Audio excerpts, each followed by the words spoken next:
जब बर्बादी अपनी सीमा पार कर ले तो शराफत का चोला उतारना ही पड़ता है। हयातों ने अपनी पहचान बदली ताकि वो दुश्मन के लिए रहे थे, इस बात से बेखबर कि पीछे बरमूडा में क्या होने वाला है। हमारे मासूम भाई बहनों को जानवरों की तरह जंजीरों में जकड़ लिया गया। फिर शुरू हुआ वो काला खेल जिसे देखकर रूह कांप जाए।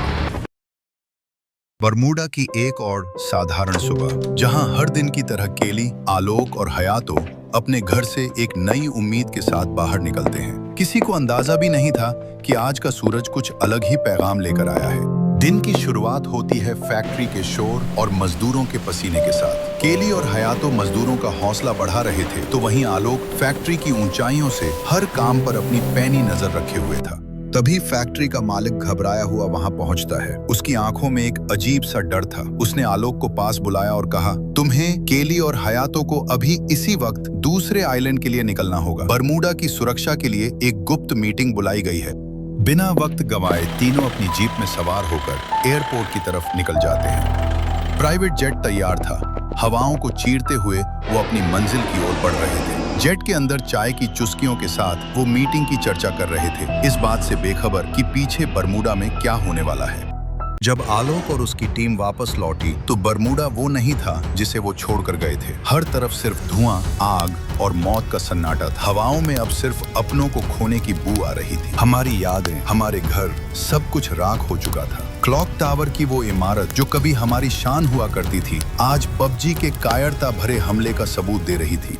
केली और हयातो की आंखों में आंसू थे, पर आलोक का चेहरा पत्थर जैसा सख्त हो गया था। ये सिर्फ तबाही नहीं थी, ये बरमूडा की आत्मा पर वार था। फिर तभी केली ने एक बूढ़े बुजुर्ग से पूछा, चाचा ये सब कैसे हुआ? तभी बूढ़े बुजुर्ग ने रोते हुए कहा, ये सब पबजी वालों ने किया है। आप लोगों के आने से पहले पबजी वालों ने। बरमूडा की लहरें आज खून से लाल होने वाली थी। समंदर की गहराइयों से निकलकर आए पबजी के इन आदमखोर जहाजों ने हमारी सरहदों को चारों तरफ से घेर लिया। ये हमला इतना बड़ा था कि बरमूडा की जमीन कांप उठी। सैकड़ों की तादाद में उनके ट्रेंड सोल्जर्स किनारे पर उतरने लगे। आसमान फाइटर जेट्स और हेलीकॉप्टर से भर गया।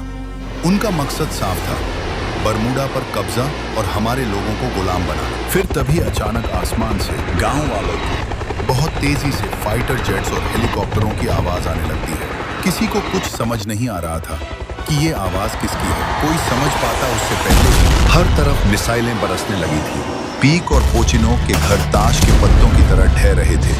टैंकों की गड़गड़ाहट और बंदूकों की गूंज के बीच मासूम लोग अपनी जान बचाने के लिए भाग रहे थे, पर आज मौत हर तरफ से उन्हें घेर चुकी थी। फिर शुरू हुआ वो काला खेल जिसे देखकर रूह कांप जाए। हमारे मासूम भाई बहनों को जानवरों की तरह जंजीरों में जकड़ लिया गया। उन्हें घसीटते हुए उन काल कोठरी जैसे जहाजों में भरा जाने लगा। अपनों की चीखें और सिसकियां बरमूडा की हवाओं में दफन हो गईं। देखते ही देखते वो विशाल जहाज हमारे लोगों को लेकर उस अनजान ठिकाने की ओर निकल पड़े जिसे दुनिया एरंगेल कहती है। अब बेटा, आप लोग ही हमारे परिवार वालों को वापस ला सकते हो। उन्हें बचा लो, मेरे परिवार को बचा लो। बुजुर्ग की वो सिसकियां आलोक के दिल में आग बनकर भड़क उठी।